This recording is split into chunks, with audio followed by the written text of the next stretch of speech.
and welcome back to the Long Distance Love Bombs podcast. I'm your host, Dr. Jeremy Goldberg, and today's guest is Mark Thomas, who 99% of you have no idea who this guy is.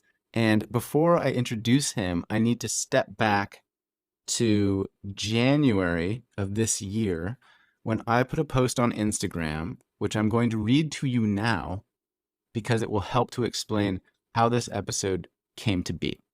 So I made a post on Instagram, and the main post said, "What makes me a better person, knowing the news or avoiding it? Does evading the evidence make me complicit or compassionate?" And then in the comments, I went a little bit further and I said, "I'm increasingly convinced we're not designed to have genocide evidence in our pockets. Most of us don't want the experience, resources, or tools to deal with war. We're not supposed to see people being stabbed on Twitter. Misery isn't meant to be a regular contribution to our mental nutrition. We seem to have collectively normalized a daily titration of trauma, shaming those who choose to look away. But where's the line? When is it okay to avoid disturbing imagery and updates in the name of protecting mental health and well-being? The answer seems obvious. Always, right? But what about when people, families, or societies disagree with that decision? What happens then? How much horror do I need to ingest to prove that I'm paying attention? Who judges that effort and when? And if I pass the test, what do I win? Just the prevention of reputation cancellation and the subsequent ostracization? Do I need to see proof of murdered children, or is it enough to know that it happened? And how much is too much for my nervous system? What makes me a better person, knowing the news or avoiding it? Does evading the evidence make me complicit or compassionate? What topics should I be required to keep track of? Just human rights? What about financial systems of oppression? Public health? The environment? And what geographies am I expected to focus on? Is the Middle East sufficient, or do I need to keep track of other regions too? Says who? Will people judge me for not posting about European conflicts? What about South America? North Korea? How do I balance the time spent learning about global mayhem versus being a productive, peaceful person who helps heal the situation? If the way that I define success depends upon my independence, is choosing to ignore the news selfish and self-love? Or how do you tell the difference? I don't know. I guess this is all to say that if you're trying to manage your time, life, heart, soul, and nervous system in the face of social transformation happening at breakneck speed, exponential technological evolution, and countless socio-environmental concerns of increasing intensity, you are not the only one. It's a lot. And so that was my post. It got a lot of attention. And one of the comments that caught my eye was an account that said, I'm struggling deeply with these questions. I lived in a refugee camp in Palestine for several years and subsequently in Israel for several more. Looking away feels like betrayal. Survival feels like shame. When I engage, I'm caught in a spiral of PTSD. I honestly don't know what to do. And so I started having a brief back and forth with this person, and then they privately messaged me on Instagram, and I realized that I knew them in real life, that our paths had crossed at a university years ago, and that we'd shared meals, we'd hung out, and I randomly got the urge and I reached out and asked if he would like to be on the podcast to just chat about his individual firsthand experience being in Palestinian refugee camps and what it's like to live in Israel, and basically anything else that he wanted to talk about. And so we did, and we dive in pretty deep.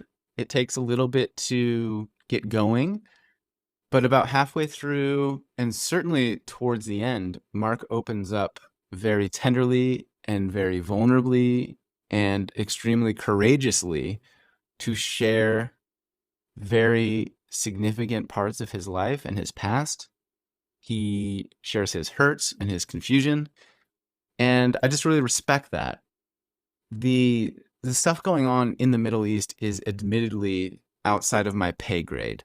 I am not a geopolitical expert. I am not a Middle Eastern historian. I am just a random dude with a strong science background trying to figure out life and everything in it. And so this issue I have kind of left to the experts, quote unquote, while at the same time feeling called and somewhat responsible or privileged to engage on the topic. And so I've reached out to different institutions to try to find people to talk about what's going on over in the Middle East right now. I haven't had luck. And then Mark re-entered my life. He is somebody that I knew, and it sounded like a reasonable way to dip my toes in and explore what is happening over there. And I recognize that in doing so, this exposes me to various strong opinions, personalities, feedback. And so I'm open to that, so long as it is kind, compassionate, and constructive. But I think that conversations like this one are powerful and important. And I think shining lights on the darker parts of people's pasts and letting those individuals share their journey and their experiences, I think that's a really beautiful thing. And so I'm honored to be a part of helping Mark to do that. And I thank you for being here with an open mind and an open heart. And hopefully this conversation affects you as much as it did me. So without further ado, here is Mark Thomas. And I'm not going to give you much information about this person because, as you will understand as this conversation happens, he mentions that he doesn't really want public attention or any kind of notoriety. Doesn't want to be found. He has nothing to sell you. There's no online courses. There's no book. He is just a dude raising a family and trying to live a life. So enjoy this conversation with Mark Thomas. Hold that thought. Okay. Now I've got your consent. Please continue. Yes. I was going to say that it's just a reminder of sort of the risk of posting anything. And it's not necessarily a risk in the sense of like liability to you, but just that every thought that becomes permanent, every thought becomes public. And it's like, I don't think I would have survived college if that had been the case at the time, or it would have been a very different experience for sure. I would have been arrested 100% in college if I had social media and like me and my friends with video cameras in your pocket. Like, I mean, we were making homemade bombs and bottle rockets and fireworks and just all kinds of ridiculous, stealing construction equipment and from like joyriding in bulldozers on construction sites. Yeah. But I think to your point, like one thing that I realized years ago was, everything that I write, even in a private message to somebody on Instagram to a stranger, I need to assume that it might one day be public. Like, yes, that's just where I'm at as a dude with an audience. It's not even like famous or a celebrity of any kind, but it was just this like cover my ass sort of mindset of, your reputation can be stripped nearly immediately nowadays. So does that is that a filter for you? Does that stifle your sense of expression, or you have to spell check everything you do before you put it out in the world? Run it through Grammarly, run it through my worst case scenario machine. No, one thing I've realized is that the act of being more mindful and intentional with how I communicate with people, and of course, I'm not 100% perfect, but certainly better than I used to be, is that I've just become a better human being. Like one thing I used to do when I was doing my PhD, like writing up, was just pretending that I was like on a reality show that was live streaming to the internet. And like, what if the world could just see what I was doing right now? like for accountability. Like, what if my supervisor, my family, my friends could just observe me scrolling through this dumb cat website when I'm supposed to be writing up my thesis? So it's kind of a kick in the butt. But for those listening that are like, who the heck is Mark Thomas? Why are you guys jamming about nonsense? You and I crossed paths in like 2015, 2016-ish. When did you start your PhD? Right at the beginning of 2014 is when I started. I'm not sure if we met right at that time, but probably not too far after because my supervisor was right across the hall from yours, I think, right? Yeah. And so we crossed paths. Gosh, I can't talk today. Crossed paths, connected. We're like homies, acquaintances for a minute there. And then I left and graduated and moved along. And then maybe 3-4 months ago, put a post on the internet, on Instagram, talking about the Middle East, news, trauma, self-care, and reflecting on my own struggles. And you left this really beautiful comment, which I didn't even know was you at the time. But all these people chimed in. It started this really wonderful dialogue about your own experiences living in Palestine, living in Israel, having PTSD. And then messaged me privately and was like, yo, it's Mark. I was like, no way. Hey, what's up, Mark? And we had a back and forth. And then basically I invited you on the podcast to talk about whatever it is we're going to talk about. Is that a fair synopsis? That's 100% fair, yeah. Okay. Yeah. And I don't really know what we're talking about today, by the way, but I doing it. Yeah, we're doing it. And I was feeling pretty nervous actually about it. But then I had to give a presentation about my experiences to an iftar, to a group of people at an iftar, Ramadan celebration a couple of nights ago. This is a room full of, there's probably 60 or 70 Palestinians in the room. So just for context, giving a talk about my experiences in Palestine. And I haven't done that sort of thing in years and years. And so I think most of my high anxiety got worked out on that night. So what's left at this point, it's 8 a.m. now on Wednesday morning, a couple nights after that. What's left in me is like a sort of raw curiosity and a bit of trepidation, but also remembering that I'm remembering who it is that I'm talking to. So not only are you a friend, somebody that I've had a lot of laughs with in the past, but also just somebody who I've come to know actually, and benefit from your insight over the last couple of years, long after we parted ways in Queensland. And I've just I've just been listening in quietly from the corner. That's the first time I've ever commented on anything you've written, I think. And I just sort of listening in from the corner, being like, yep, that resonates. And then, one thing led to another, I guess.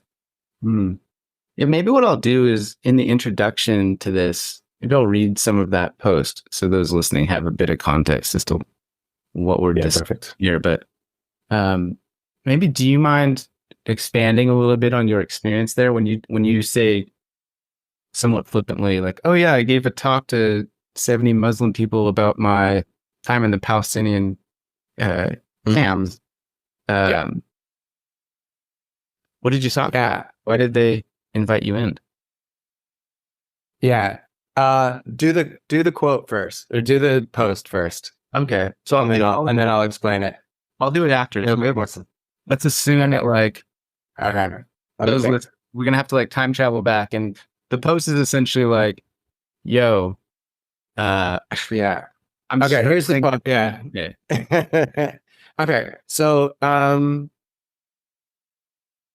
going to start by time traveling back to like, I think that post was sometime might have been December, January like that. Yeah. January. Okay. I was just coming out of a real deep low. Like my ability to interact with that post was like sort of just returning to me. And I had, since the latest conflagration on October 7th in Palestine, which, folks, I won't assume that everyone's familiar with it.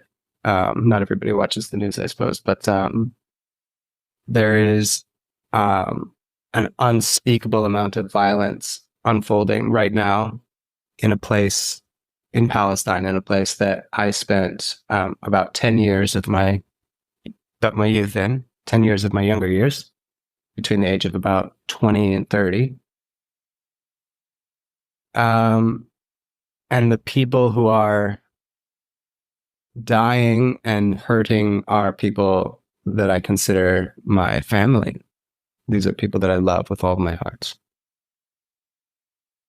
And the story of how I came to be there and my experiences there, like that's, that can go on and on and on. So I'll just start off by saying that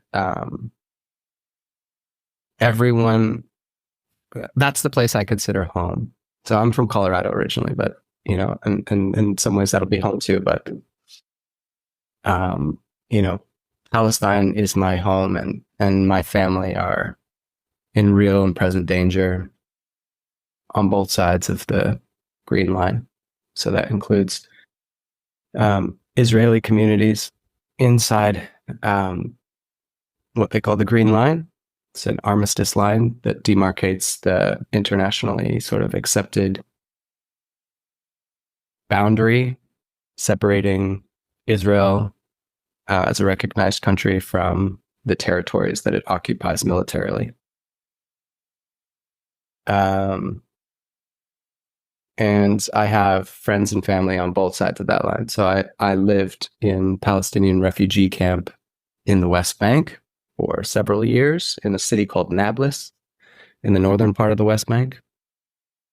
And I subsequently lived in the north of Israel, in what is now called Israel, in the north of Palestine, in a city called Haifa, and then later, which is right on the coast there. It's a really beautiful, amazing city.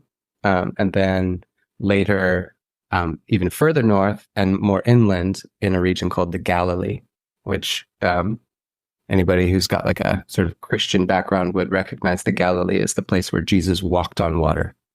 So that's the Sea of Galilee. That's where my son was born, actually, at the hospital in the Galilee. In Tiberia. So that's where I'm coming from. Like literally, that's where I'm coming from in terms of that's where I was before I came to Australia in 2014. And the decade plus that I'd spent prior to that, in Palestine was formative in the sense that devastation can be formative. Does that make sense? It's not just shaped who I am, but it feels often like who I am. It feels like it is who I am. And so I guess and I'll provide a little bit more stories. You'll have to prompt me when you want more details, because there's just so much there. It's a big, deep rabbit hole to go down together if you're interested. Yeah.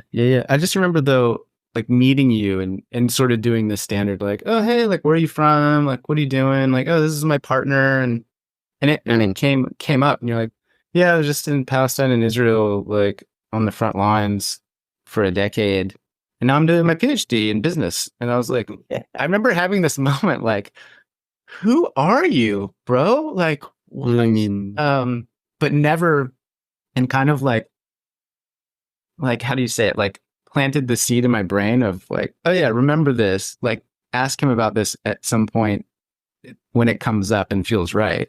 And then that day never came until now, 6 or 8 years later. interesting. But how did you get from, if I may, just like, you grew up in Colorado and then you went to Palestine and Israel. Like, how does that happen? Yeah, that's a great question. I think if I really dig deep and look at all the different sides, there's a million different little factors that influence that decision growing up. Some that I was conscious of, some less so. But the story that I typically tell, the one that makes the most sense, is that when I was still in my undergrad at the University of Colorado in Boulder, I did a study abroad for a semester. And I did that in the north of Ireland. So I lived in Belfast for most of that time. And it was it was very sheltered, it wasn't like I just whipped off by myself, but I was with a program called the School of International Training. And the program specifically was about the troubles and peace, conflict and reconciliation in Ireland and in the north of Ireland. And it was a really exciting time when I was there. That was in 1999. And in the previous year, just like right before we had arrived, the warring sort of parties, so to speak, namely the Irish Republican Army, the IRA, and Sinn Féin, its political wing, had signed a peace accord called the Good Friday Agreement with their counterparts in the sort of Protestant Unionist community. Yeah, and for anyone familiar with the Troubles in Northern Ireland, this is several decades worth of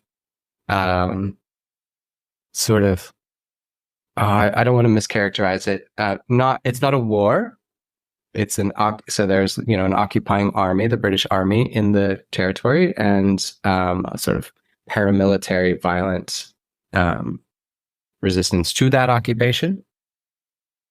And you had paramilitaries actually on both sides of that equation, both sort of the pro-unionist, pro-United Kingdom loyalist factions, and then you had the pro-United Ireland Catholic-aligned militants on the factions on that side.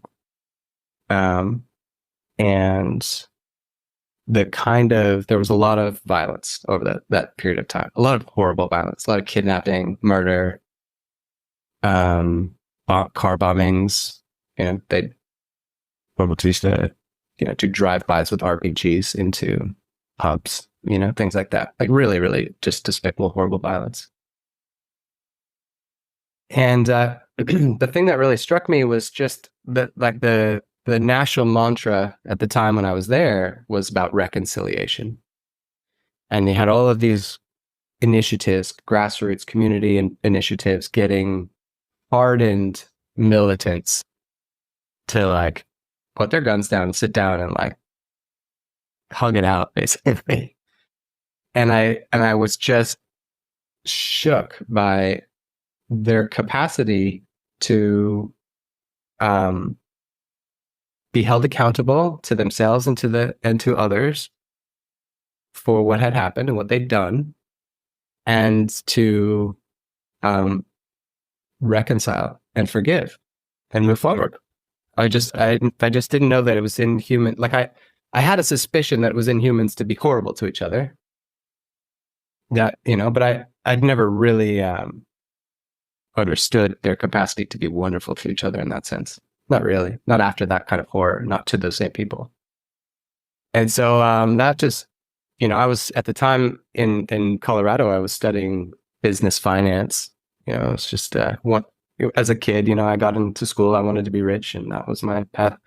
And that just totally changed me. I thought like, wow. I remember seeing a marketing class at some point after I'd returned. I was a couple of weeks out from my graduation, just thinking like, what? I think the best thing to do would be to just dump this whole education and walk out the door. Just like, fuck it, For whatever reason, I didn't do that. I managed to get through. But it just occurred to me that like marketing, like that's not real. That's not a real thing. Sorry for the marketers out there. I personally felt at the time that surely there must be something more worthwhile that I should be doing with my time. Something that mattered more to me, and to humanity, really.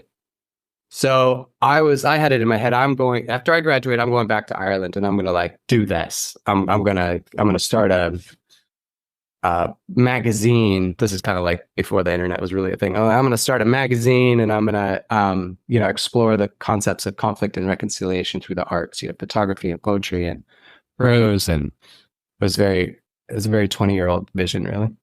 Mm. In all the best ways, but also in all the most naive ways. And then right before I graduated, a couple of months out, a couple of airplanes hit the towers in New York on September 11th, and the entire world was pointing in one direction, and that was the Middle East. And it was clear that if I was serious about those issues, then I needed to go to the heart of that conflict, which was basically Jerusalem, the Holy Land. Mm. And I did my best to prepare, but I was so radically unprepared. When I landed, I was just terrified, and I always tell the story, like I couldn't tell the difference in my ears between Hebrew and Arabic. Like that's how bad it was. Yeah. And I was just You're like have to fly to Israel, and you're like, here I go on the grand adventure, and we'll see what happens. Like, did you have contacts there? Have you been there before? No. You're just like the classic idealist from Boulder, fresh out of school, wants to change the world, and is like, here we go. And had just learned, a little bit before, had just learned that if you set your mind to it, you can become a part of any community in the world, even a war-torn, impoverished, guarded community like the Ardoyne in North Belfast. Like you can become a part of that community if you're willing to set yourself aside. And so that's what I did. And when I arrived, this was so I got to Palestine in late summer 2002, and I flew into Tel Aviv. And this was right at the height of what is referred to as the Second Palestinian Intifada. So this is a period of intense, overt, violent, military violence, Israeli military violence, and overt, violent resistance in the form of targeted killings, and there were suicide bombings and other kinds of attacks. And so it was a period of intense volatility and violence. And that's what I basically stepped into. And so that question you just asked, with a smile on your face, you're like, what? That seems weird. Like, what are you doing here? The people who greeted me at the airport, the security folks, were like, what the fuck are you doing here? And they wanted to know my loyalties before they stamped my passport. Oh, gotcha. On arrival. This is pretty standard. Yeah, on arrival. Like literally they look for the intelligence people check out the plane, and as the people disembark from the plane, they pull you aside and they start questioning really like before you even get in. Right. And so there's this violence, terrorism, killings happening, and you are like, I want to go and check that out.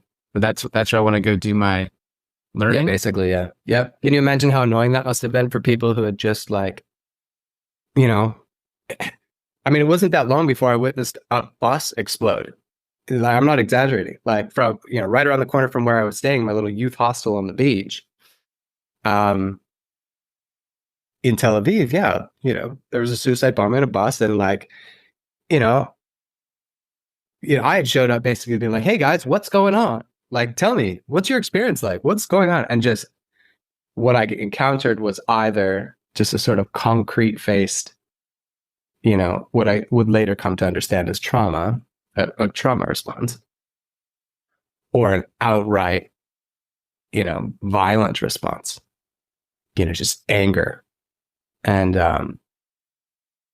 so that was a really hard place to arrive to, and I was just so blithe and naive about what was happening, despite my best efforts, like I was reading the news, but what are you going to learn there?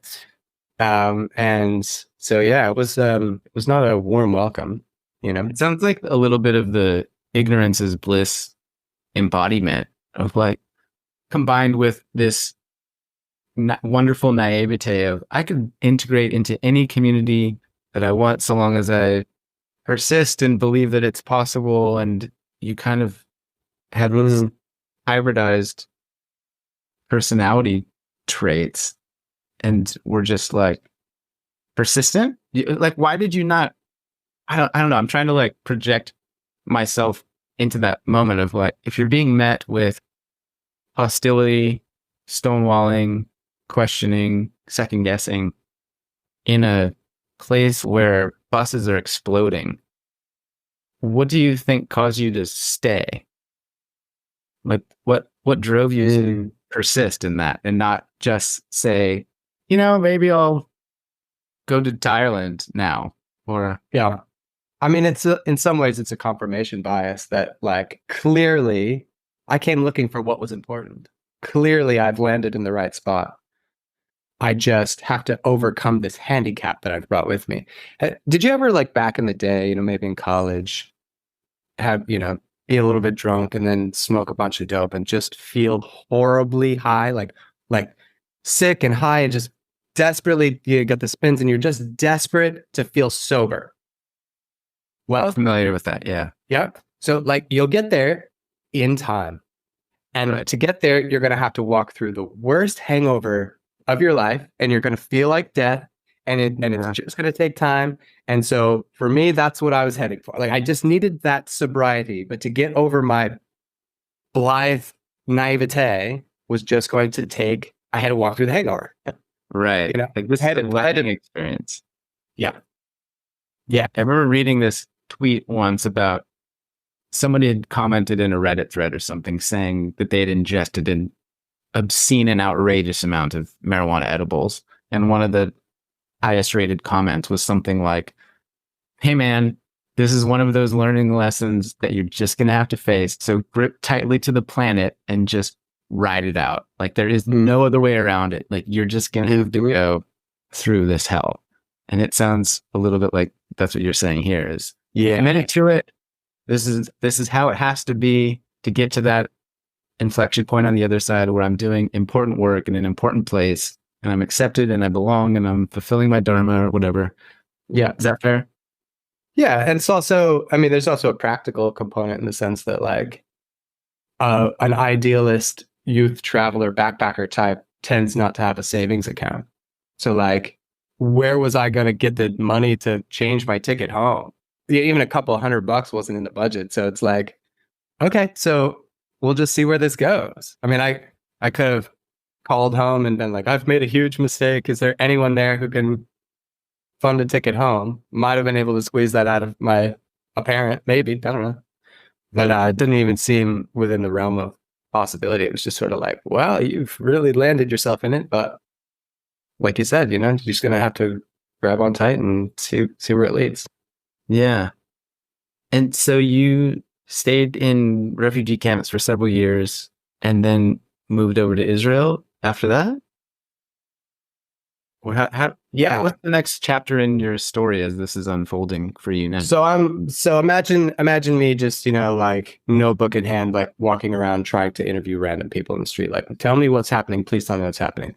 And eventually, so that was Tel Aviv, and that was just a total dead end because well, I won't get into why that's a dead end, but like then I went to Jerusalem, which is where all the holy sites are, and where the violence was, where the communities really are abutting. So you have Jewish Israelis, you have Palestinian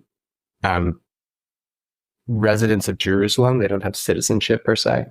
You've got Palestinians who don't have residency in Jerusalem who are living under occupation, and they're all living sort of crushed up against each other. And they're, what was implied in Tel Aviv was overt in Jerusalem. So just, the best way to describe it really is just like, I don't know, 1954 Birmingham, like that's the vibe, right? Tension. And outward not just tensions, right? Like, I mean, just you look sideways at somebody and the cops are beating your ass on the street, that sort of thing. Hatred and just thick oppression, thick oppression. And that was also sort of the capital of the activism stuff. So all the NGOs were there, and most of the NGOs were there, and there was this group called the Alternative Information Center. They put out like regular updates and like a newsletter, a lot of research stuff, and it was a resource that I had been relying upon to like learn about what was happening, learn about the occupation of Palestine and to learn about just what was happening. So I went to their offices, and they were like, "We do not have time for this. Like, fuck off," And I was like, "Oh, I understand you're busy, but I'm not going to take no for an answer." And she's like, all right, well, sit here, like sort of the library in the entrance area, like, and I'll see if somebody can come talk to you a bit." And I must have sat there for like 4 hours. And I'm sure she just assumed that I was gone. She came back out and she was like this visibly startled that I was still there. She's like, oh, right. You. Wow. Okay. So, it's closing time. She's like, okay, I can't. Like, there's no way I'm going to get this kid out of here. So she gave me about a half an hour. And she told me that following day, there was going to be a little excursion of activists to a place called Qalqilia, a small Palestinian city in the north called Qalqilia. There's going to be a little demonstration because at the time the Israelis were confiscating land and bulldozing that land in order to build a wall 3 times higher than the Berlin Wall, it turned out, around the city of Qalqilia to basically imprison the Palestinians within it and to confiscate the land on the other side. She said there's going to be a little demonstration and you can tag along if you want. And I was like, okay. So I got up early, I hopped in the van and I went out with these activists, Israeli activists. And they took me to this spot where the bulldozers were there, and there were soldiers everywhere, guarding the bulldozers, and just this like little ragtag group of like maybe 20 Palestinian and international and Jewish Israeli activists. And they were like blocking these military vehicles with their bodies, and they weren't scared of the guns, and they weren't scared of the tear gas, and they were just like, they shut down construction in the zone for whatever, the hour and a half that we were there before they finally booted us out. And I was like, wow, this is what I've been looking for. These are the people who have conviction about, like, if I want to learn, these are the people I need to learn from. And I met a couple of activists there at that protest who said, well, tomorrow we're going up to a city called Nablus for a couple of days, and you're welcome to join us to that. And they were going to meet up with a group called the International Solidarity Movement, the ISM. Basically a group of international activists who work with Palestinian-led movement, basically. Not an organization, so to speak. Like, there's no central budget or anything. It's just, there's a group of activists from all over the world. So I, again, next morning I got up early. I hopped in the back of their van, and they started heading out. Now, different than Qalqilia is right on the Green Line, like right on the Green Line. And so you don't have to travel through the West Bank to get to Qalqilia. You can travel through Israel and then just be there. Nablus, on the other hand, is deep inside the West Bank in the occupied Palestinian territory of the West Bank, and you cannot access it at the time, you could not access it directly because of a system of military checkpoints and blockades all throughout, bulldozed roads and barricades, and it was completely isolated. The day, and in order to get there, we basically, in these old timey taxis, were like traversing back, through mountainous terrain and, like driving through olive orchards and things, olive groves and things like that. And when we arrived that day, that was the 100th day of consecutive 24/7 curfew, military post curfew. Like, anyone seen on the street was at risk of being killed by a sniper.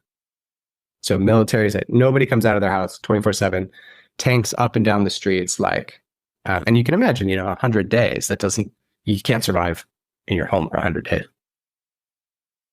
And so people were breaking the curfew, and that was one of the things that these international activists were there to support, to help kids get to school, help doctors get to work, help ambulances get through the blockades, help deliver medications and food and supplies, whatever. And so when we arrived, I went into this little meeting of these activists in the offices of, it's like a health clinic. It's called the Palestinian Medical Relief Committees, the Union of Palestinian Medical Relief Committees, a volunteer force of young street medics, basically. And some of the only Palestinians out on the streets at all at the time. And was sitting in there, and they were sort of, the group was, they had their own procedures, and there was a lot of like English and Arabic and lots of translations happening, because a lot of people from Catalan and France and Japan, and it was like being at the UN. And at this without point, all the nice furniture. Do you speak any of these languages? Just English. Just English. Right. Just English in an accent that's not appreciated. Right. And I'll be honest as well. Like, I was so scared at the time. I was consistently lying to people and telling them that I was from Canada. And my flight to Palestine had basically had a layover in Toronto, so I figured, well, that counts, right? Like, I came here from Canada. So after a few minutes, the floor started to rumble. Like, I'd never been in an earthquake, but that was what an earthquake felt like. And the windows started to rattle. And I look up, and just right out on the street, right in front of the window, a tank drives past the window. And everybody in the room sort of calmly stood up and started making their way to the door, as opposed to, cowering from the tank. And before we got out of the building, the tank gunner, so there's like a 50 cal machine gun mounted on top of the big barrel, opened fire into a car, like strafed across a car that had two women sitting in the front seat, and continued to strafe across the hood of the car and against a wall, and gunned down a 2-year-old and a 3-year-old. And the medics ran and were administering first aid, and I just it was like watching blood come out of this like 2-year-old's ears, and nose and eyes, and I just it was clear that something had just changed immediately in me. Like, and then all these activists,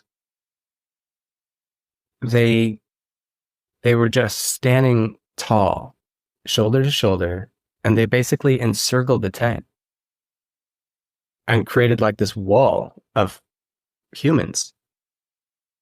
And when the gunner would like swivel the turret to another direction, they would move in front of the turret, and they, like Tiananmen Square style. And then one of them climbed up onto the tank and was like shouting in through the, whatever little openings there are, to try to get the attention of the gunners, to try to just break through that moment of like chaos and panic and violence, to reclaim that person's humanity for a second and be like, you are murdering children. Stop. Do you really want to go home a murderer today? And then after a few minutes, and the tank, the gunner tried to intimidate them. It was like fire over their heads and things, and they didn't even flinch. I mean, if you've ever been standing under the barrel of a tank while a 50 cal is firing above your head, And it's just as cartoony as you think, like bing, zoom, like it sounds like a Tom and Jerry Western shootout. Like it really makes those sounds, and the sound of that, the percussive force of the gun, just like rattles your whole body. And they didn't even flinch. These guys, these young men and women.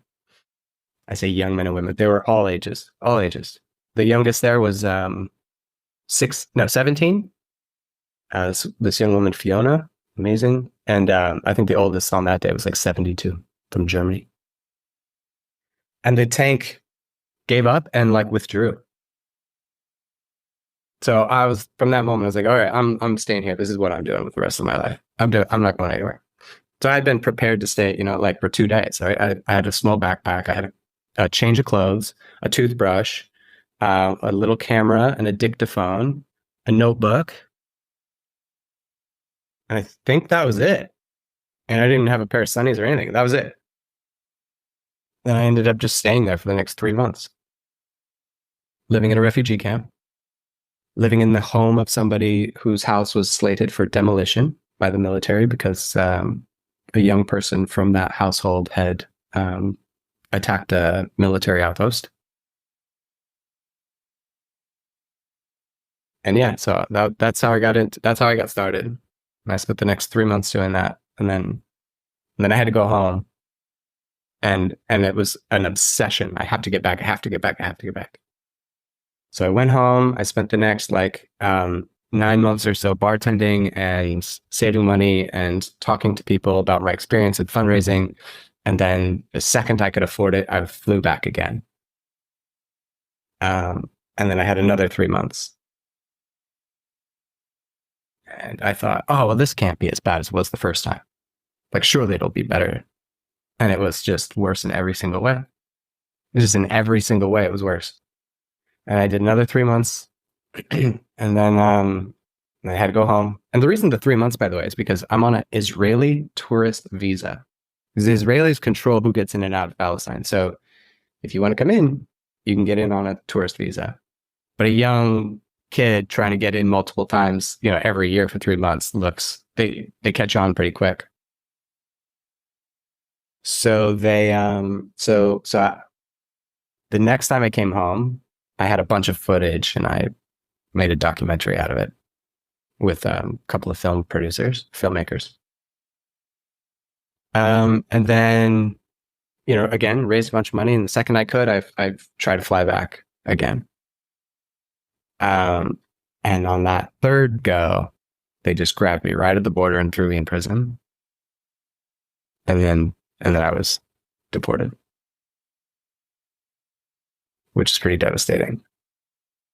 And then I doubled down and I spent the next 9 months making different arrangements. And I basically sold everything I owned, essentially snapped back in and lived there permanently after that. It was like, I'm happy. Yeah.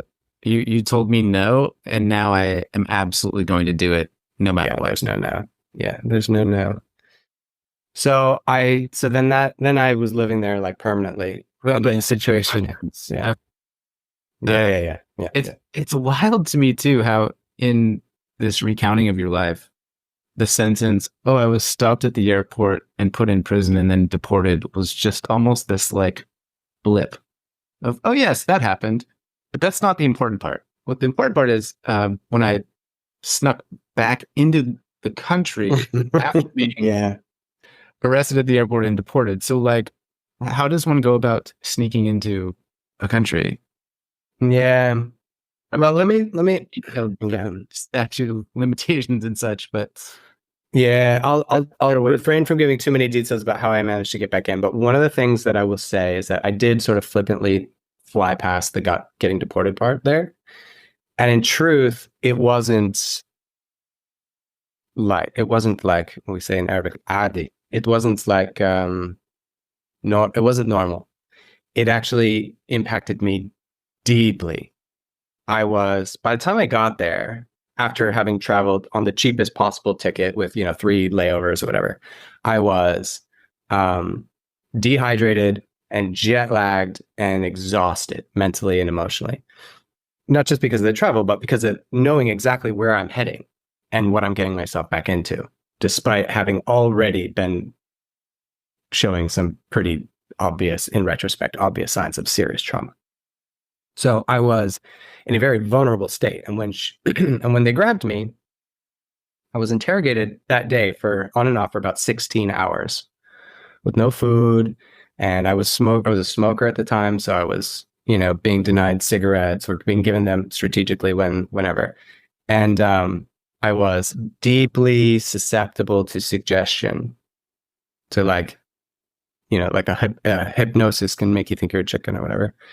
Basically that, except instead of making me think I was a chicken, they made me understand about myself that I was a liar and therefore couldn't be trusted, that my motivations were selfish, and that I was basically a bad person, a bad human being.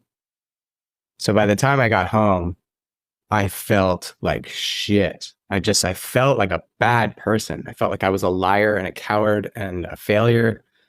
And it took months before I could unwind and understand, like, wait a second, that was like a really classic manipulation.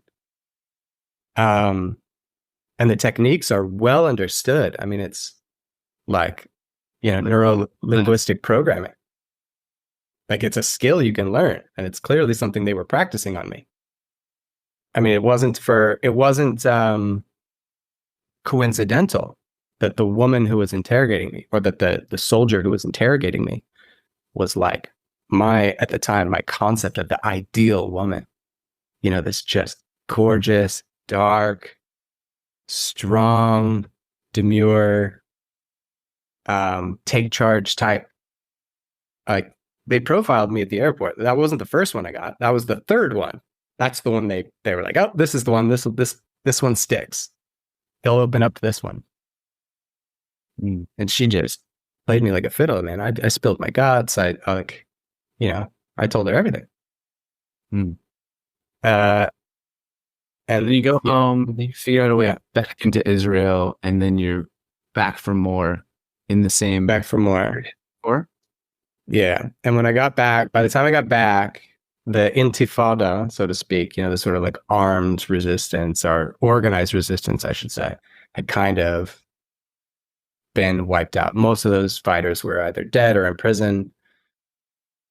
And most of the activists, and because of that, the soldiers had sort of pulled to the outside of the city. So they didn't need to have tanks in the city 24/7. So there was less for the activists to do. So most of them went off to sort of fight the good fight in the villages, the border villages, where Israel was building its wall. So I mentioned that wall in Qalqilia. Well, that wall encircles most of the West Bank now. And it almost, at almost no point does it follow the green line, that armistice line. It cuts deep into the West Bank to confiscate significant amounts of land. And so the villages who, mostly agricultural land. So those villages who rely on that land, whose land that is, were leading a nonviolent movement against that. So villages like Na'alin and Bilayin, there were popular protests every Friday, week in, week out, really high profile protests against that. And most of the activists ended up in those areas supporting that. And I tried to do that for a little while, but I didn't really find my place there. It just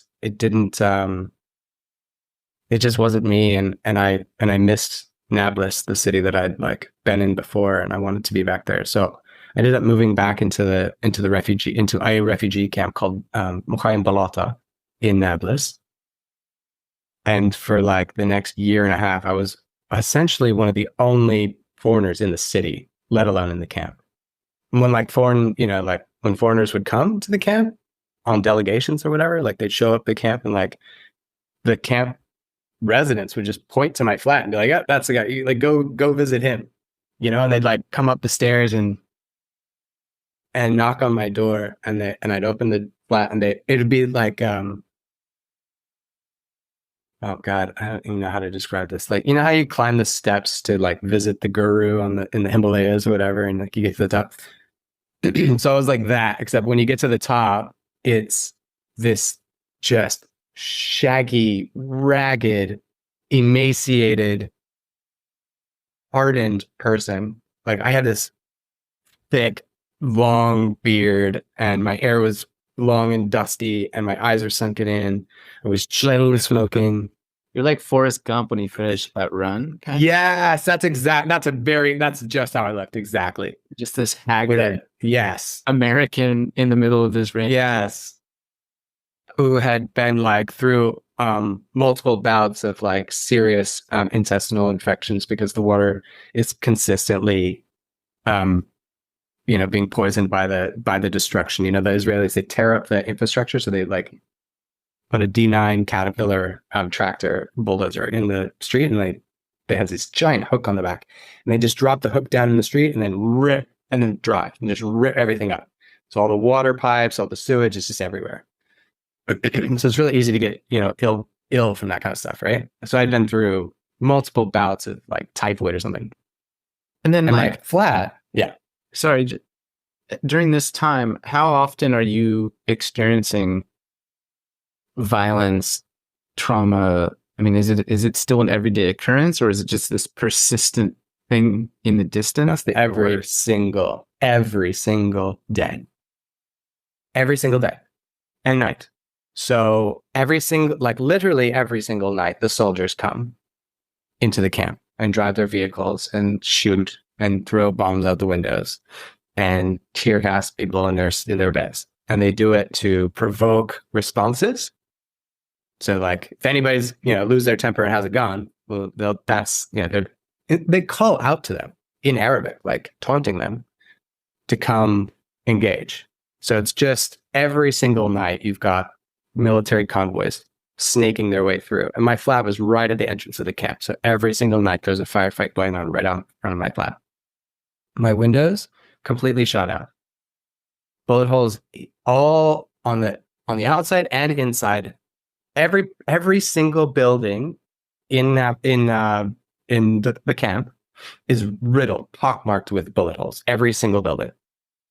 My building in particular, because it's right in the front, was just devastated. Like my windows completely shattered. I had bullet holes all on the inside of my windows. Bullets would frequently come inside the house whilst I was sleeping. I put my bed strategically like at an angle that made me less likely to get shot.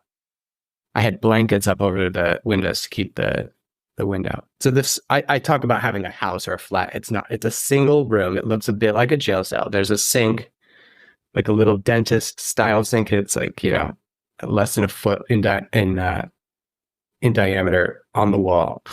And then that's it basically. And a toilet in another, like sort of blocked off with concrete cinder blocks. And then that's it. There's no insulation. The wall, it's just breeze block, cinder blocks. So, when it rains, the walls turn dark. And then when it gets warmer out, that moisture like evaporates into the apartment. So everything's wet. Everything is covered in mold. There's no, and I'm chain smoking. So and eating like basically a bologna sandwich every day. Like and oftentimes opting to buy cigarettes instead of food. And drinking like pints of Turkish coffee a day for a better part of a year. So I'm like, I'm not the human being that you're looking at now in a way. Like and the thing is, and this is the fucked up part, is like at this point, I'd also become quite inured to the violence. So like I would frequently be so exhausted that I would sleep through major gunfights right out in front of my house. I mean, there was a major operation where they actually detonated a building across the I say road, it's not even a road, but just across the pathway. And I didn't even know until the next morning. Like it was my brain shutting down. And I had the sorry if I'm meandering along here, but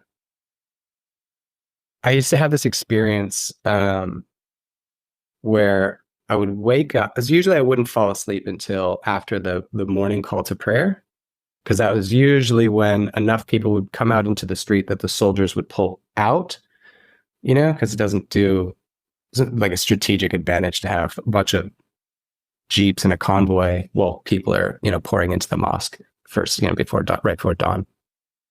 So usually the call to prayer was sort of like, okay, now that morning has arrived, now I can sleep for a couple of hours.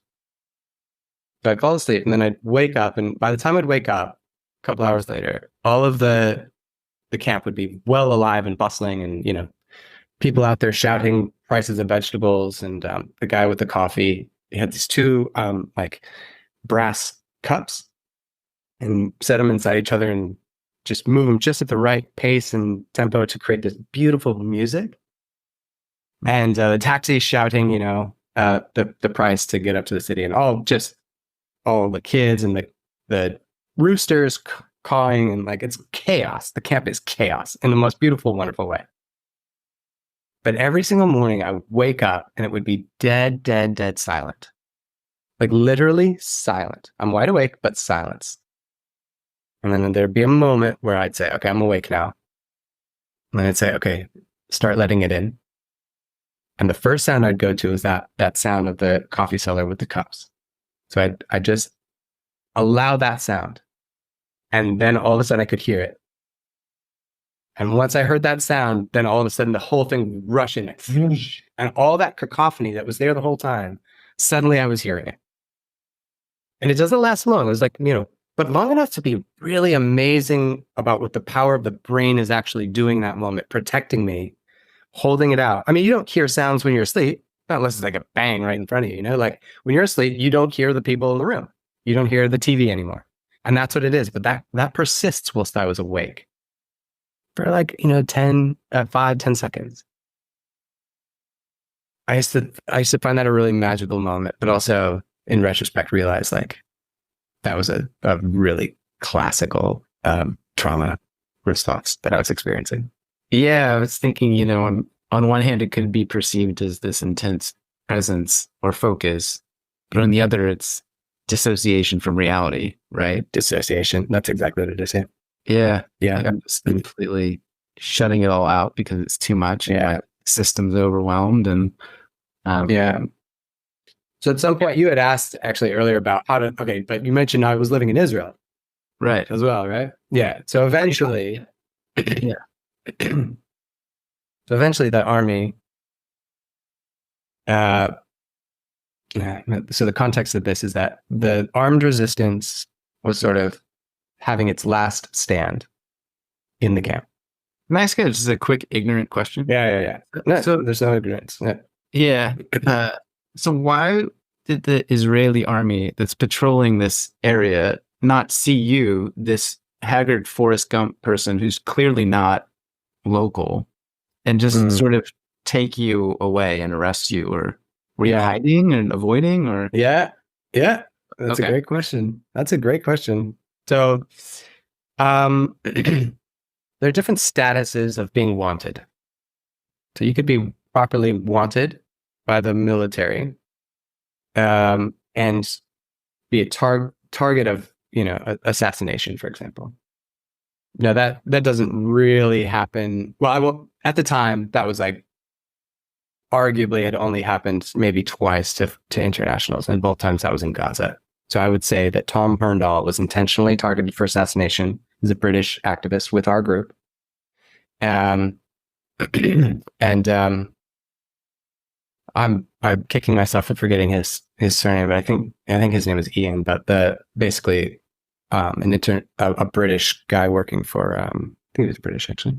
Anyways, a guy working for the UN in Gaza, also clearly assassinated by a sniper. But by and large, that type of order is for Palestinian fighters. Like this is a guy, if you see him, kill him. We're going to go out and try to kill him. That was never me. Like, why would they do that? like lower down on the So lower down on the list. this seems peculiar that this made your statement. So lower down on the list, we have something we call bingo. That's what the Israelis used to call it. So somebody who's bingoed is, if you can get them, get them.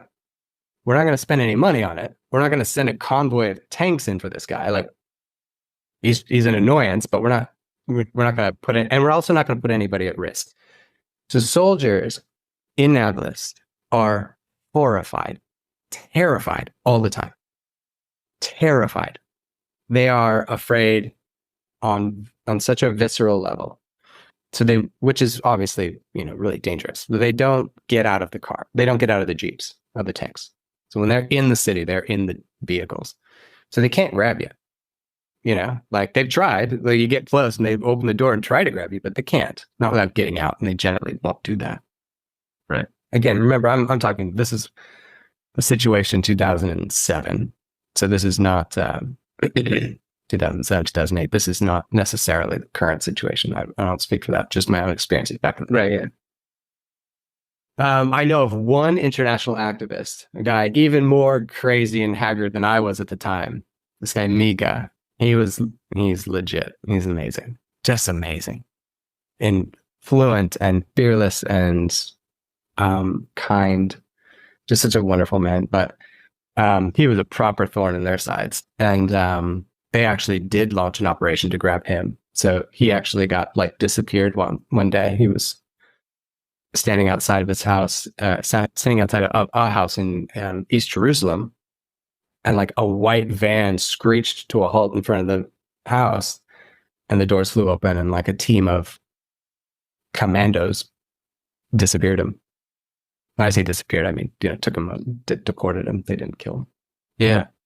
So you were kind of like a mosquito hovering around, and it's on your shoulder. Let's grab him and let's do something with it. We're not going to chase this mosquito around the town. Yeah, exactly. Something like that. Yeah, that's exactly right. That's how it felt. And so I mentioned a moment ago that basically the fighters from all the different parts of the city. So there's the old city, and then there's other camps on the other side of the city. Most of the fighters had been pretty much, as I mentioned, killed or imprisoned by this point. They sort of had one last stand in the camp, in my camp.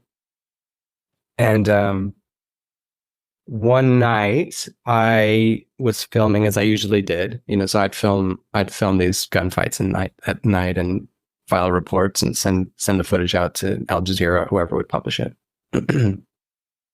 And I happened to film an operation. The resistance fighters, it's pretty rare. They don't usually do this, but they detonated a vehicle from underneath with an IED, an improvised explosive device. And they don't usually use those inside the camp because they cause damage. The camp is super, super crowded, and it's really risky. You're going to hurt somebody if you have a big explosion that's big enough to disable a vehicle, an armored vehicle. Then it's definitely big enough to blast through the walls of the house next to it.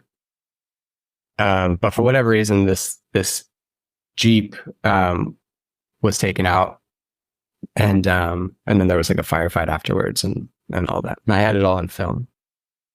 And the following night, the Israelis, they came to my flat and they shot it up, and they shot up the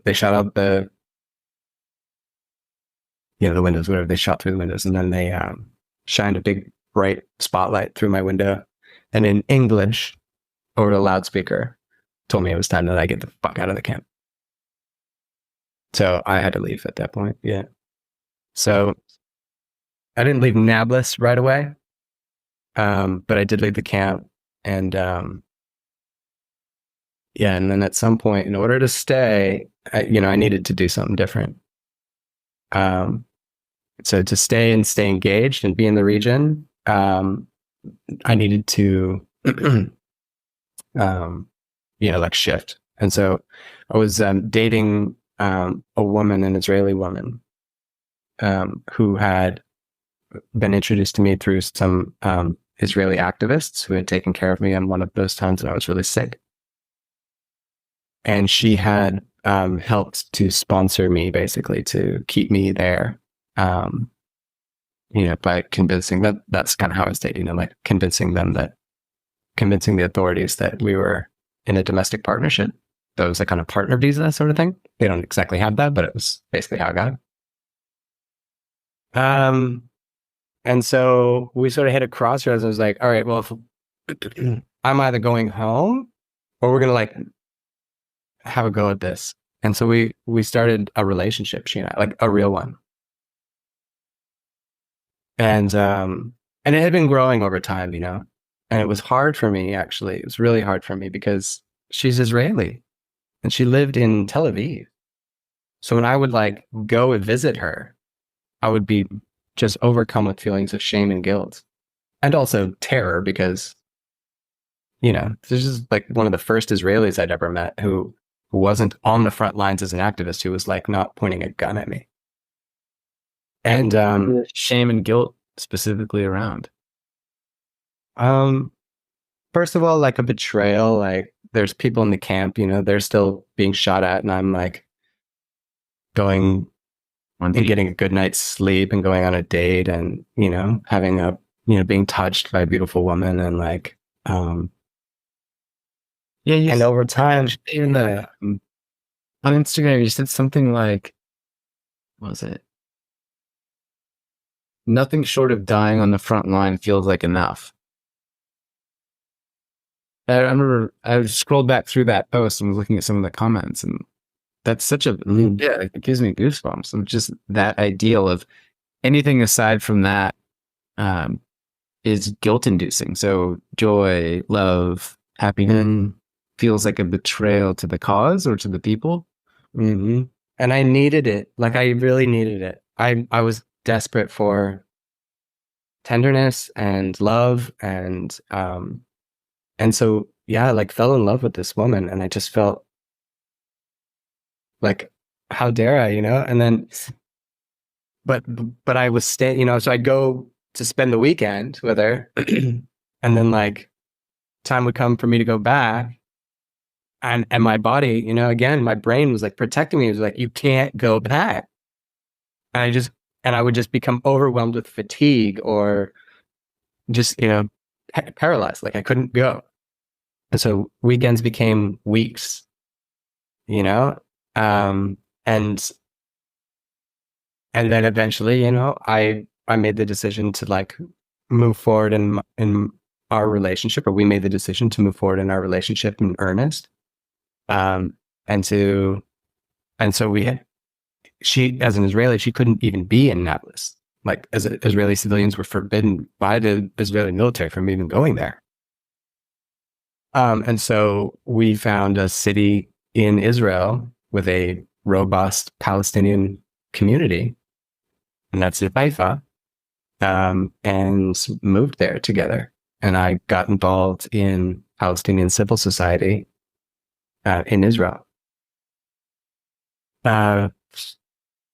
which was just, again, really amazing and a really important part of my journey, but like so hard, like the cognitive dissonance required to have, now suddenly everybody around me speaking Hebrew, and there's like, I'm sitting in a cafe and there's like Israeli soldiers in plain street clothes with M16s slung over their backs on dates, or like soldiers and soldiers and soldiers like in uniform, packing shoulder to shoulder on the train that I'm riding. And it's like, I felt like Daniel in the lion's den sort of thing, like it was a constant state of hypervigilance and trauma response. I think that's where all that trauma that had been accruing, I mean, there were definite signs, looking back all along, but like, that's when that shit really started to manifest in ways that were really quite terrifying. I mean, my first sort of like panic attack, if you call it that, happened. I don't even know if that's the right word for it, honestly. It happened in Haifa shortly after we had moved in together. I remember I was, we had no money. We had picked this like flat that had this gorgeous view of like the valley and the Mediterranean. It was just amazing. And like I literally would sit. I didn't even bother looking at the flat. I was just I saw that window. I was like, yes, this is the place. We didn't have any furniture at the time. Even like we found like an old plastic chair that you would find at like a banquet hall or whatever, and that was it. We had that, and I would just sit in that chair, destroying my back, watching the sun set every day. I remember I was in the, and we'd spend all our money that we had on like a fancy kitchen knife. We had this one like really nice knife, yeah, and a plastic cutting board to use with it. And I remember I was cutting like carrots or something, and yeah, just like that rhythmic motion, and I was cutting, and suddenly I realized that like I was cutting harder and harder, and yeah, I haven't really told the story before, but like all of a sudden, Nama's my wife, my partner at the time, she was standing at the entrance of the kitchen, and I realized that she's like, you know, her eyes are wide open, her jaw's on the floor. I think she might have been calling my name. I was swinging down onto that cutting board with that really fancy knife, like it was an axe, like all the way up from the top of my head, all the way down to the cutting board, just chopping it into, like shattering the cutting board into pieces, um, completely obliterating the knife. Like just, it was just a twisted hunk of metal at the end. And then I just sort of collapsed on the floor and blacked out. And I think that was the first like time that I was like, maybe not, maybe I mean, I'll get the timeline mixed up, but I think that might have been the first one. I don't know. Hard to know exactly. Yeah. But that was my yeah, that was me recognizing that like this thing is inside me now, and I'm gonna be dealing with this forever. Yeah. Yeah. I should have probably prefaced at the very beginning.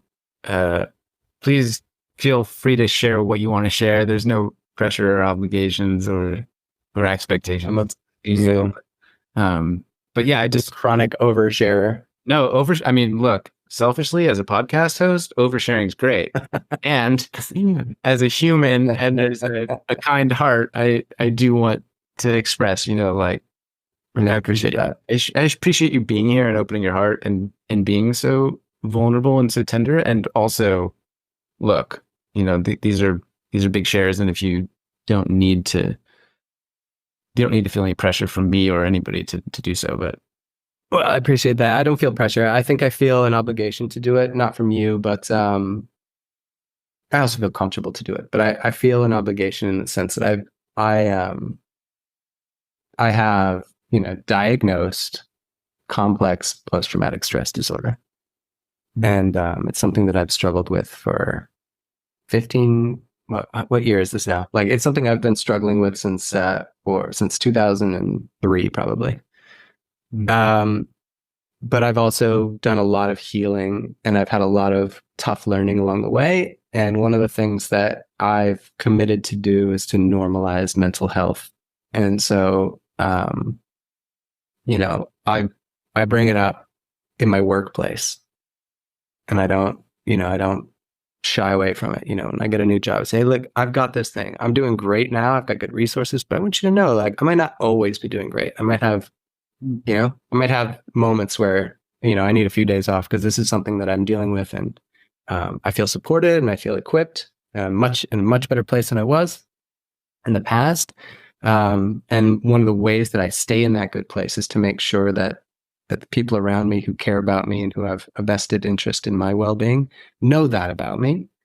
And I feel like by doing that, not only am I setting myself up for long-term success, but I'm also normalizing it for anybody else in that office who I don't know their story. They haven't shared it with me, but you know, who knows? I'm sure somebody else has got that. You know, it's not uncommon. I'm sure somebody else needs that, and you know, to just be like, to know that that's a safe space, and that it's normal, and that they won't be the first one to have to say something about it in their own experience. It's like something that I feel I couldn't always, but it's something I can do now. And so, yeah, this is my oversharing is definitely part of that commitment. And it's for me, like it's me convincing myself that I'm okay with it all, with the share. And it's really empowering to tell your story and to just own who you are. And just like, hey, here's who I am, here's what I'm dealing with, and that's it. And just that radical acceptance of peace is such a brave way to live life, and such an open-hearted way to go about the workplace, especially. It doesn't feel like that, Jer. I appreciate you saying that. But yeah, I look to you as somebody who, yeah, I mean, I feel like that sort of radical honesty is something that I aspire to, but that's why I follow your work. That's why I've tuned into you, because it's a quality that I want to develop, but it's not something that oh yeah, like the equanimity that somebody might perceive in me is just practiced. Like it's so performative in so many ways. And like I'm not sure that there's a real difference. Like, if you sit down and meditate and you look calm and you feel calm in that moment, like, well, what's the difference between that and just being calm? I don't know. Yeah, but it doesn't feel. Yeah, it's hard. It's not. There's a line. There's a couple lines. So one is "Be it until you are it," which this lady Polly McGee told me once years ago, and I like that, because if you are aware and calm and you're acting in the same way that a quantumous monk would behave, then aren't you equivalent to that in some regard, right? It's like I don't know. I don't know the answer to that. Then I've completely forgotten the second thing I was going to mention. Yeah, like one way that I look at all this stuff is through the lens of vulnerability, and I think vulnerability is such a charged word with so much weight and so much story behind it. But for me, as a simple man, I think honesty is the workaround that I've come to. Of look, if I can just be honest, then I am being vulnerable. But for some reason, that pursuit of truth or the communication of truth, whether it's this is how I'm feeling, this is who I am, like, this is what I want, this is what I don't want, this is what I like, it feels more achievable without the weight of vulnerability hanging over. And I think, dude, like for the last hour and a bit, you've been radically honest and very vulnerable and very eloquent and brave and all the other things. And it's always interesting that, like, from my perspective, where I sit, you're doing it, man. Like you are that thing. Like you've been practicing to be it until you are it. And I think in some regard, it's like maybe giving yourself permission to own that, like, you're doing good. It might not. Oh, that's the quote: "Is knowledge is only rumor until it lives in the bones." Or like, wisdom is only a rumor until it lives in the bones. And it's like, when is it actually living in the bones versus on holiday in the bones, or taking a 3-day weekend in my bones, and like 3 days sabbatical or 3 months sabbatical in my bones? I don't know. But maybe we can transition. Did I interrupt you? Did you have no. close thought? I'm curious because we started the idea for this podcast because you chimed in on my Instagram and you said, looking away feels like betrayal, survival feels like shame, and I'm caught in a spiral of PTSD. And I think that was what I was originally trying to get at, which is this, like, hey, I don't know how to live right now. There's so much going on, and there's part of me that feels obligated to know and talk about all the details. There's another part of me that is whispering, hey man, take a break. You're flooded with anxiety and stress and overwhelm, and you need to just go for a walk and shut the news off for a couple of days. And I feel obligated from a place of privilege and responsibility and having a platform to speak about all these things, or a bunch of things. But then I also am like a person with 24 hours, and I don't know how to talk about polar bears in North Korea and China and the healthcare system and and it's like, where do I draw the line? And so my post was essentially just expressing this kind of confused bewilderment. And so I'm curious, given your history there and everything we've shared, and the events recently that kicked off in October in Israel and Palestine, it seems like you, I mean, it's a pretty fair assumption, I think, to presume that you have had some kind of a reckoning yourself in terms of how deep do you want to dive into this stuff versus living the life that you're living now and your own mental health and your feeling of obligation to stand up and speak out and use your voice. So I don't know where to take this, but I'm curious as to your thought process or your journey to move through this stuff as well. I would say that your post, like, I mean, I mentioned that I don't think I've ever commented before on a post like that. And the reason why it was so moving was not just that it really resonated with me, but the way that you had posed it as an earnest question. I mean, you weren't saying, well, I have decided that, my well-being is important. So if I care about the fight, I'm going to make sure I take care of myself first. Like, you didn't do that. You said, I'm genuinely asking. I genuinely don't know. What is the way here? What is the way for me that will be the right way, whatever that's supposed to mean? Like, I want to engage, and I do most of the time, but I can see that it's taking a real toll. And so is there a line? And the reason when you wrote that as a question, I don't know if you realize just how, in my circles, just how radical that act was. It's not a question in my circles. And in some of my circles as well, like, oh, that's not how everyone, don't shut up. Like, there is no self-care while people are struggling. That's exactly right. In fact, people that I love deeply, and they haven't said this directly to me. They haven't pointed this at me. These are their own posts on Instagram or whatever. But these are direct quotes. Fuck your comfort. That's one. No, sorry. Did I say comfort just there? It's even worse. Fuck your well-being. Fuck your well-being. This is not about you. Another activist. That's from somebody that I cared deeply about. Somebody that I was with in the West Bank. Another activist who's currently posting, doing a lot of like information sharing out of Jerusalem about Gaza. Posted something about, and I won't quote this directly, but the message was, given what the people in Gaza face and the work that they have to do, talking about the journalists and the doctors and the fighters, like, given what they're facing, the 24/7 onslaught, that they don't have the, they don't have the choice to take it easy for a day. You don't get to rest either. We don't get to rest.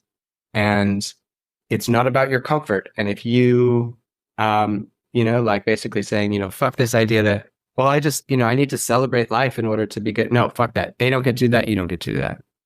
And he even put into that category, and this is why it really stuck with me, things like going on speaking tours, like raising awareness, going out and speaking to audiences about what, educating them about the realities. Like that for him was cushy. And he's probably putting himself in that category because he's an information sharer. That's kind of like what his contribution is. But he's deriding himself, saying, this is bullshit. This is not real. This is not enough. This is the equivalent of taking a holiday. You stay in a nice hotel room when you go on your little speaking tour. Like, excuse me, that's not real. That's not real activism, basically. And I don't think the irony is lost on him. I think it's a self-critique in a way. And so yeah, for me, to hear somebody ask the question as a real question, and so like, well, how do I find this balance? Or not even, you didn't even ask if there was a balance. You just said, what's the path here? Like, I honestly don't know.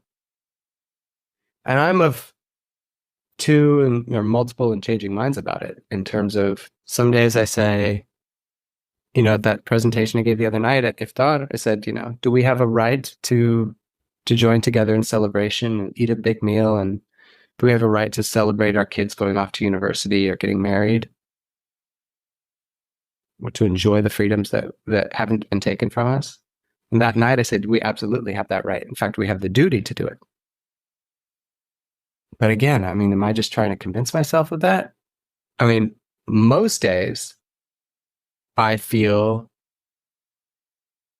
I never expected to be alive this long. I just did not expect to make it to this point. And I remember first meeting you, you said something like, yeah, I expected to die out there every day. yeah, That was another one where I kind of looked at you and thought, who the fuck is this guy? Like, why are you in my business school? Like, what? yeah, and not like That is so. yeah, and not like, wow, it's really possible that I could die, but like, I'm definitely going to die here. That's definitely going to happen. And so there's no sense in me taking cover when the bullets come through the windows. There's no sense. And it's not hypothetical. I mean, I've had guns put in my mouth. I've been gassed with chemicals that left me blind for 12 hours. I thought I would be permanently blinded. I've been beaten. I've been shot. It's not hypothetical. Like, I really didn't expect that I would live. And so I built my whole narrative around basically becoming the next Rachel Corrie. I just assumed that's what was going to happen. And it was not a radical guess. I mean, it wasn't an unrealistic outcome. If there's bullets flying through your window every night, like, there's a good chance one's going to hit you, and like, they'd already murdered two of our colleagues and tried to kill another in Jenin, like, and that's just the people that I was working with. So when I say I just didn't expect to be alive, like, I literally just figured I'd die there, which is why selling all of my belongings, just, why not? Why not? And it just felt like the best thing I could do, or the most useful thing I could do, was dying there. Because everybody knows who Rachel Corrie is in Palestine. For those who don't know that are listening, Rachel Corrie is a woman who, between my first and second trip in 2002 and 2003, so in the spring of 2003, she was murdered by Israeli soldiers whilst trying to prevent the demolition of a home in Rafah in Gaza. And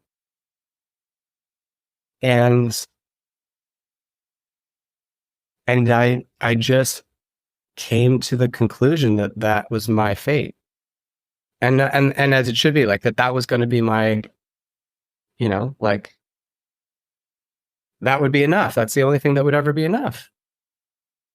And I just, like Aaron Bushnell, the Air Force serviceman who self-immolated recently, like, God damn, that really resonated with me. Like, thank God that I'm not in that place anymore. But like, I understand that so deeply. Like, I won't pretend to know what he was going through, because I don't.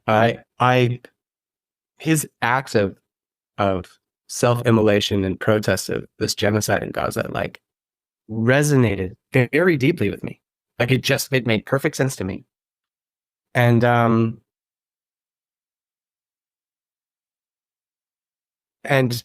there were times in recent years when, just even recent years, where having here in Australia, where I felt like I did my life. Like, I already had my life. I'm done now. and there's nothing left to do.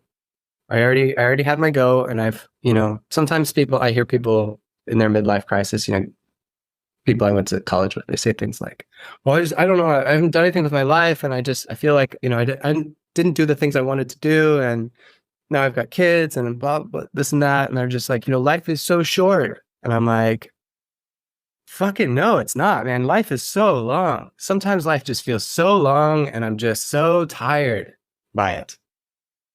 Like I've done all the stuff that I said I was going to do, and I just didn't expect to be every additional year that ticks over. I'm like, it just feels like a bonus. Like, wow, I get another one, and I don't often know what to do with it. And anything less than going, dying as literally a martyr on the front lines to, support people that I love in Palestine. It's just like, anything less than that just feels like a waste. Feels like what that kid was saying, when I was scrolling Instagram. He was basically saying like, anything less is not real. So I don't know, man. Like, I don't have a good answer here. I know what I say because it's my kids. My son especially, he's a little activist. He got hauled up in front of his principal for refusing to stand for the national anthem here in Australia. If he was in my shoes, then I know exactly what I would tell him. And that's what I said at Iftar the other night. And that's what I tell myself. But I don't really believe it most of the time. I feel like I'm exceptional. Well, that's true for my son, but it's not true for me. And so what was you to tell him, though? What did you say the other night? I would tell my son that I tell him, and I've said a few things. I told him, he's 10, by the way. I've said to him that anger does not sustain activism. Outrage is no way to sustain activism. It can spur you to action, but it cannot sustain activism and change. That love and creation trump anger and destruction every time in the long run. That's how it's the act of creation that matters. And so does that apply to me? Like, I think of that outwardly, but what about the act of destruction of me as opposed to the act of creating me? I don't know. That's hard to turn that back around and point it to me. Loving you, right? If your life becomes a movement of self-love, and for a long time it was a movement fueled by rage and anger and resistance, like that's a transformation underway. That's a 180 shift. I mean, I've only just recently accepted the possibility of being worthy of love, personally. That's not something that I, like, God, self-love is like Greek. The idea that's a thing. Yeah,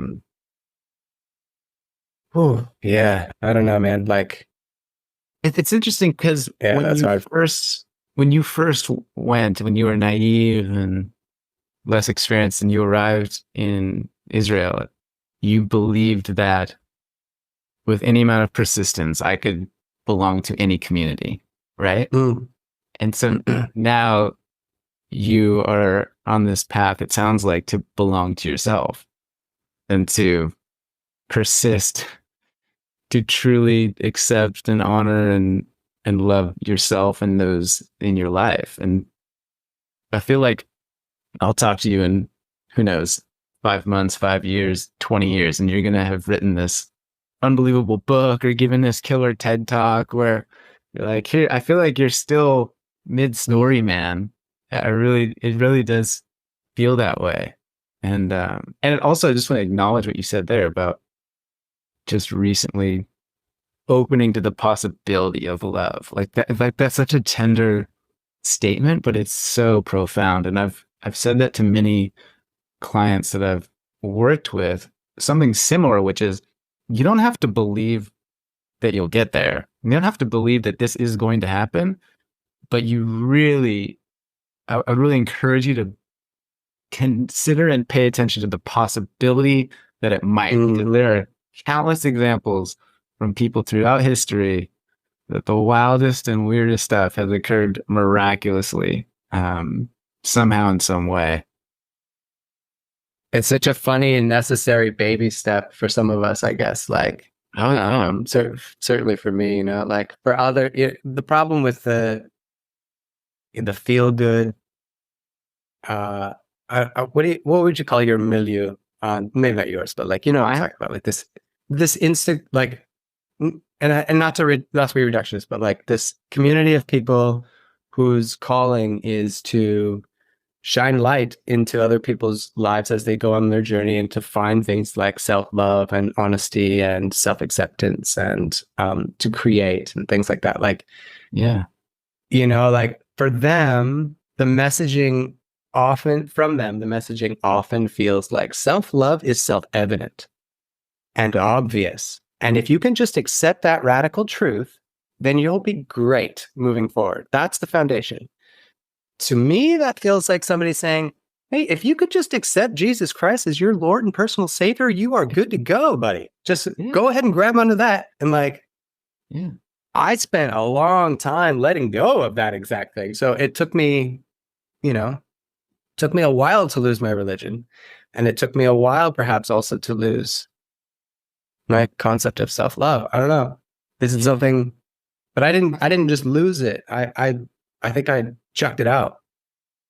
I didn't lose religion. I chucked it out. So maybe it's similar with the love. I don't know.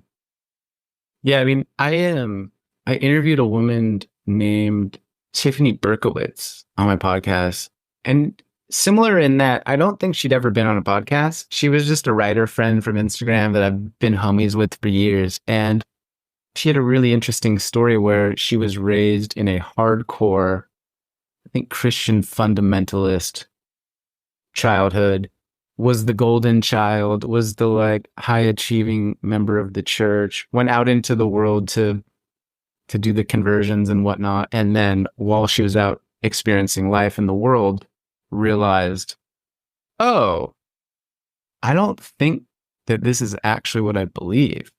And on the podcast, she talks really beautifully about basically the foundation of her life just being taken out from under her. And she was saying, I don't know what I believe. Gay marriage, I don't even know what I believe anymore about that. And she's just talking through life and felt like she was this, I don't want to put words in her mouth, but my recollection is she felt kind of baby giraffe style of, I don't know how the world works anymore. I don't know who I am without this core part of my foundation. And she has been on a journey to explore, read, sit, be, feel, and kind of recreate the character of Tiffany Berkowitz. And it sounds like you're on a similar journey of like, who's Mark Thomas? Like, I know these previous chapters or these previous versions, but who am I now and who do I want to be? And I think to your question about the sort of bypassing positive psychology disguised as social media influence, I think there's it's a, how do you describe it? It's like a terror dome smorgasbord of all kinds of opinions, views, educated or experienced or otherwise. But for me, I just view myself and my life as like I'm just trying to collect and be a connoisseur of silver linings is the way I've kind of described it. Of like, they're just, I've read too many books, man. I've read, Man's Search for Meaning. And I don't know if you've read John Lewis's book, Across the Bridge. You read that one? He's a big civil rights activist, but in it, he describes the civil rights movement as a whole, as a movement of love. And I remember reading his book and just thinking like, oh, like John Lewis, like the OG next to Martin Luther King, walking the bridge, taking the beatings and the dogs and the hoses, while wearing a suit and practicing nonviolent resistance because at the core, he believed that he was on a movement of love. Just strikes me as some deeper, profound philosophical substance that I think all the great sages, the deeper religions, when you strip away the veneer and the stories, etc., it seems like there is this larger existential core in us that is sparked by or necessitated by love, as cheesy and cliche as that is. So I don't know, man. I'm just a knucklehead on the internet trying to figure out my life, like most everyone else, and I'm just trying to throw ideas out into the wind, ask questions. As a lazy guy, I'm trying to just figure out how to enjoy my time on this planet. Yeah, Much like yourself, I think. that sounds about right. Yeah. I think, for me, that having kids really altered my equations a lot, and like in the sense that and I had to come to this understanding. Again, it wasn't self-evident, but that I don't have the choice to just leave the world. Like I can't just die. I mean, I can't just take my own life. And like I was there a couple of years ago. Like I was just done. And I convinced myself that being in the world was worse for them. For your kids. Yeah. Because of I just have this impression of myself as somebody who was so flawed and so full of turmoil and who must be so destabilizing that, if I could just rip the Band-Aid off and they could just grow up without that destabilizing force, then they'd just be better off in the long run. Mm. And, it took that, that's the low. That's the lowest that I've been. That was about 4 years ago, give or take, something like that. And, again, to my surprise, like I just got better. I just didn't die. Again, surprisingly, I just didn't die. And I can see now on the other side of that. And I've done some real healing, and not because I'm clever, but because I moved to a city that actually has proper, psychologists and experience and expertise in dealing with complex post-traumatic stress. And I remember, so I'll give a shout out to Dr. Claudia Sandoval. She's the woman who turned my life around, really. Or she enabled me to turn my life around, maybe. When I was just at my darkest, I just moved to Sydney, and the difficulty of moving here probably wasn't, conducive to feeling good either. And she, so I sat down with her, and I'd already seen this, scores of psychologists in the past, when I was at crisis moments. And I said to her from the beginning, I said, look, I need to know that if you can't do this, if you're out of your depth, as everyone else had been, most people, like when they think of PTSD, they're like, oh, you had an experience. You were in a car accident, or you got robbed, or like raped, or like serious experience, singular. But like this pervasive, complex PTSD is something that most psychologists won't have encountered. Most humans won't have encountered it. Mm. And so my history of, psychology had been that, I'd hit a breaking point, and I, sort of have a sort of an emergency intervention kind of thing. And I'd get a couple of weeks in before the person across from me was just clearly like staring, just not knowing what to do next. What you don't want in that moment. So hard. And just reinforcing my own idea that like I'm unfixable. Like whatever I've got, this is going to kill me, whatever I've got, it's inoperable. And I explain like, look, Claudia, I can't do this with you. I can't go. Like I'm hanging on by a really thin thread. Yeah, I had a dam and it's down to just a few inches left. And if I go digging in there and sharing anything, it's all going to come out. And it'll kill me. I can't put the pieces back together if this isn't going to work. So if it's not something you can do, I need to know before we get started. That's kind of an impossible question. Like what psychologist is going to be like, okay, yeah, maybe don't. Maybe don't share. Claudia, by the sounds. But she said, before she said anything, she looked at me and I just saw this look in her eye that made it very clear that that wasn't the first time she'd heard that exact speech, which I was very curious about. I mean, that had me piqued, I was like, wow, okay. Yeah. And the next thing she said was basically, what you've got can be cured. It's not just something that can be coped with, and it's not easy, but it's also not inoperable, so to speak. You can be cured. We can fix this. It's possible. Mm. And I'd never heard that before. Never did I consider that. Usually it was more like, here's a pill, or, see you next week or whatever. Live with the pain. He was like, and then yeah, get rid of it. Yeah. The sort of the way they tell, Alcoholics Anonymous convinces you that you're always an alcoholic. You're just a recovering alcoholic, but you're always that. She was basically saying to me, like, whatever this, you're traumatized. No, like that's an experience that you've had, but it's not, it's something that you can recover from. Now, disclaimer, I'm not sure I believe that actually in retrospect, that it's, you can see, like, I still struggle to talk about it, like it brings tears to my eyes, and maybe that's actually a positive sign, maybe that doesn't mean that I'm still traumatized. I don't know. I guess in my head, I think, well, if I don't have trauma anymore, then I won't have emotions connected to those memories, which is maybe silly now that I'm saying that out loud. But, yeah, she had some crazy techniques, man. Like,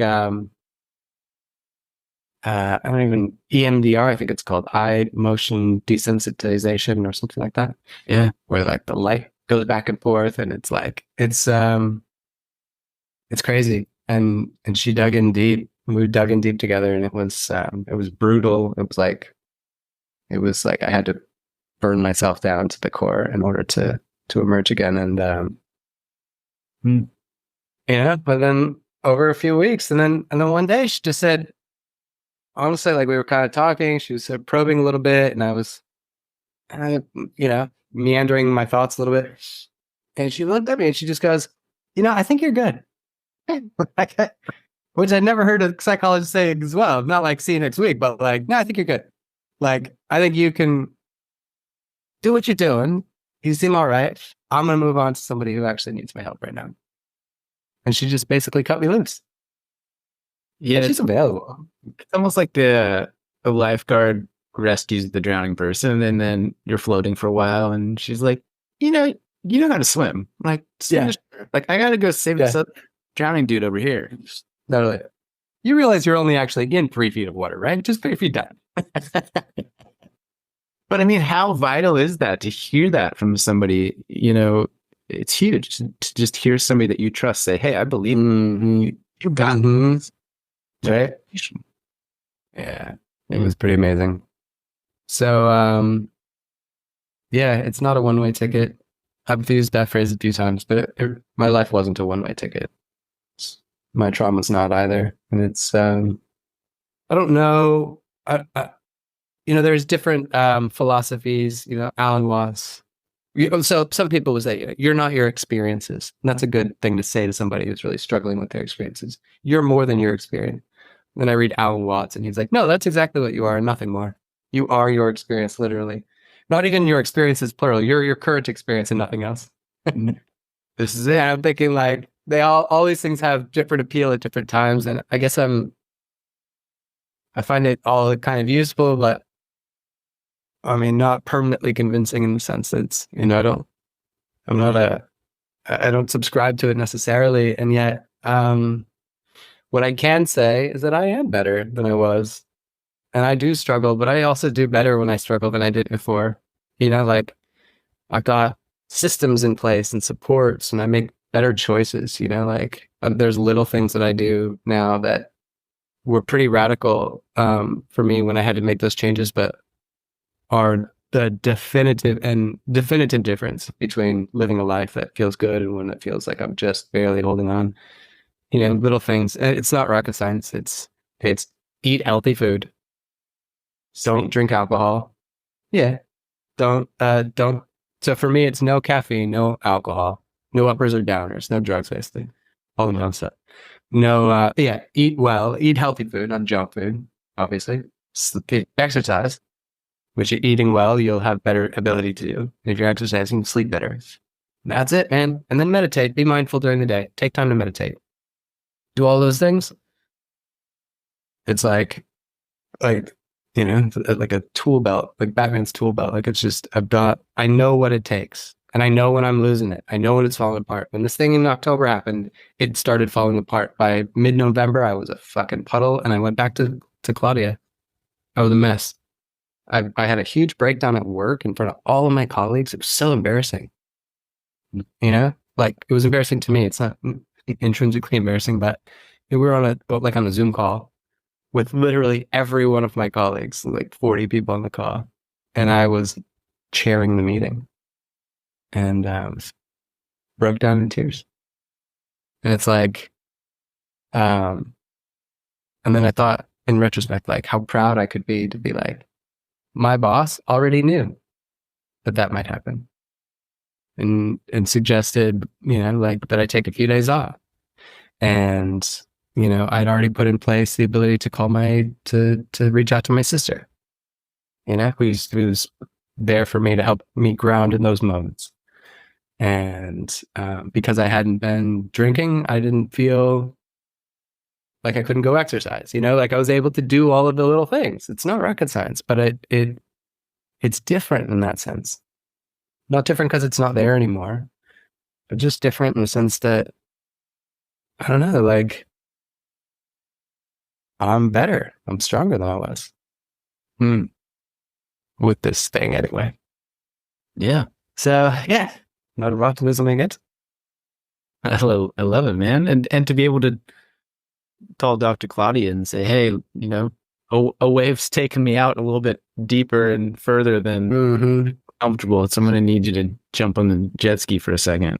Come pull me in a bit. That's right. One of the things that so I went back to her, I think 2 or 3 times this last year because of what was happening and where it left me. And one of the things that we sort of produced in that time, or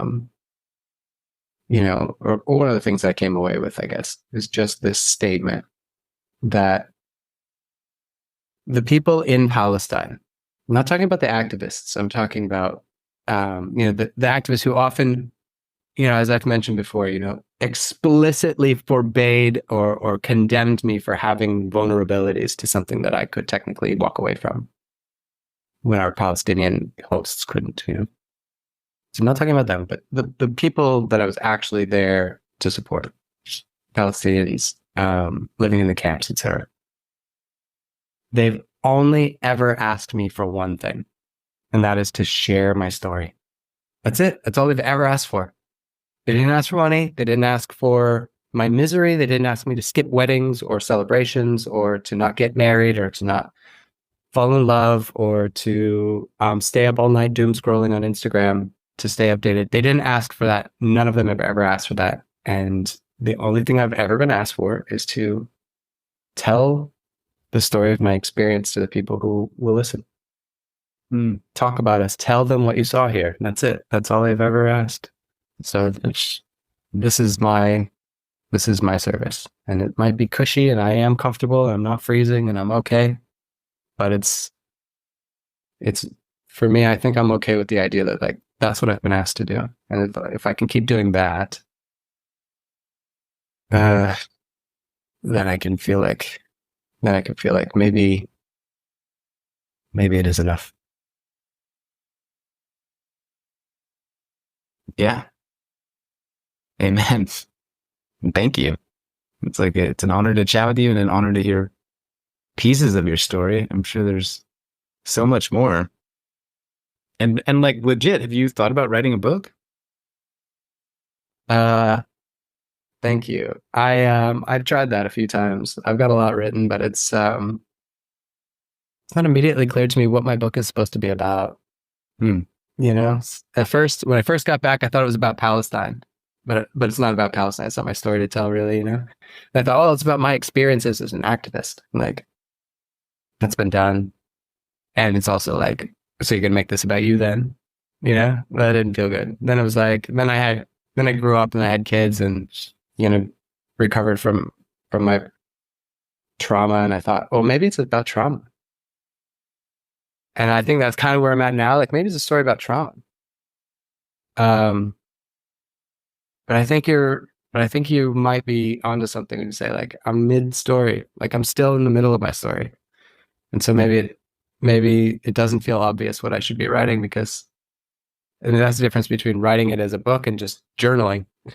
You know, maybe it's the same thing. Maybe just journal and put it all together at the end. I don't know. And even as you were going through those different topics, in my head, I was thinking, yes, it's all of it. It's yours. Mm-hmm. You are all of those things. You're a man figuring out how to deal with the life that you've lived and the experiences that you've lived, all while staying grounded and a humanitarian and a dad and a man.